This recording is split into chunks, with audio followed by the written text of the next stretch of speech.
labadaas dhexood ee la isdhaafsaday kolkuu maqlay waxaa dibadda ka joogi waayey oo isa soo kilkilay cali aadan gorayo. waa cali dhuuxo, waa dhulbahanto, waa garaad faalaxo, waa reer cali geri, reer golod nimanka la yidhaahdo, golod xisi. ilaa hadda gabaygu wuxuu joogay cali sharmaarka iyo qamaan, ama haddii si kale loo yidhaahdo masheerteen iyo ogaadeen. cali dhuux markuu ku soo biirayse silsiladii waxay noqotay harti iyo ogaadeen. cali dhuux ayay hartinimadu keentayo hartiga ayaa kala ah baa la yidhi laba bohoodoo baqan dhiciley iyo ba'ud ballaacag. baqan dhiciley baa waxay tahay dhulbahante iyo geesa guulle iyo liibaangashe iyo qolyo kale. ba'ud ballaacagna waa masheerteen iyo dashiishe iyo wasangeli. haddii la doonana saddexdaa habar masheerteen ayaa la isku yidhaahdaa. cali dhuux wuxuu ku jiraa raggii gobaysana dhashay. waa tiir weyn oo ka mid ah tiirarka maansada soomaalida. wuxuu kaloo ahaa nin colwad badan, ammaan duule dhaca geela ku dadaali ogaayo goor walba si uu u soo qaado u duuli jiray. waxaana weli la yaqaan gabayo uu arrimaha ka tiriyey kuna taariikhayey. wuxuu ahaa nin isaga iyo sayid maxamed ay aad isu yaqiineen, isku raas ayay ku dhasheen.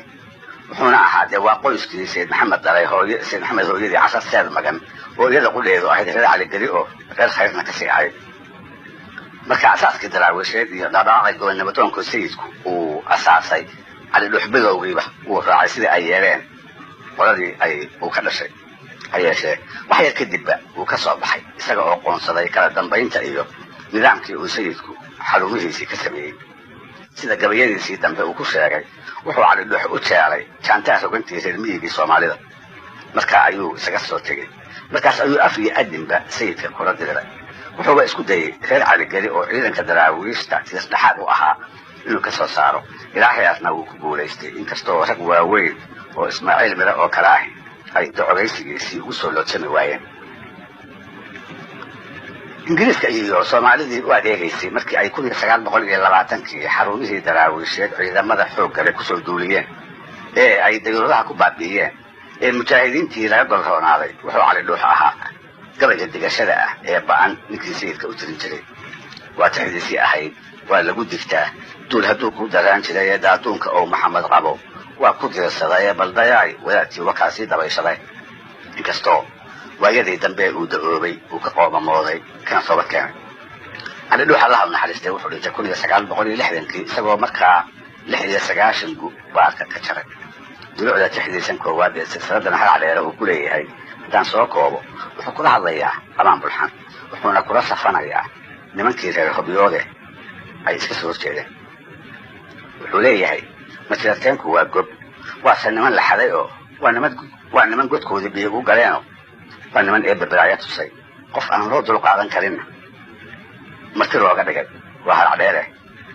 oo wuxuu leeyahay halcadheere iyaga mooye cid hayn kartaaba ifka kuma noola.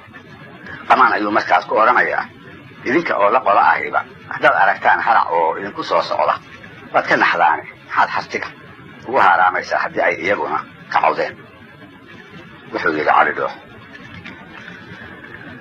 inkastoo baruur la arqiyo halaaba loo geeyo, inkastoo hal loo qalo hilbaana halaakan loo keeno marna niman hamuun beelahayn lala heshin woy. hamba laguma doodine haddii uu ka wada hinsto uu hadal la yahay seedigay laguma hiifeene haya islaama qoreen halac sidii hawaydoo kale.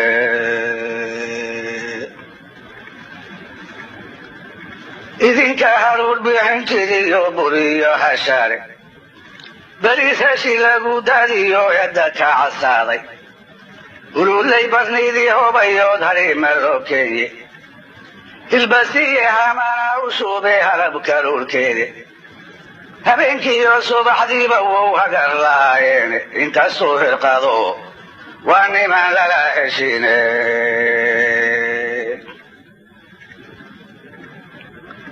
habeenkiiyo subaxdiiba wou hagar la'aayeene inkastuu hirqado waa niman lala heshinayne. ma jeerteen habyooda harago horiiba u tagaayay ogaadeenba waa hiifayaa hadiyo goortoos. hagagaba aan daynay qamaan hor alla aadkaaga halaxoo isdheerleeg hadduu hogobka soo muuqdo idinkoo laayibiba waad wada habaartaane harti maxaad ku geeli eebbahay horor hadduu keen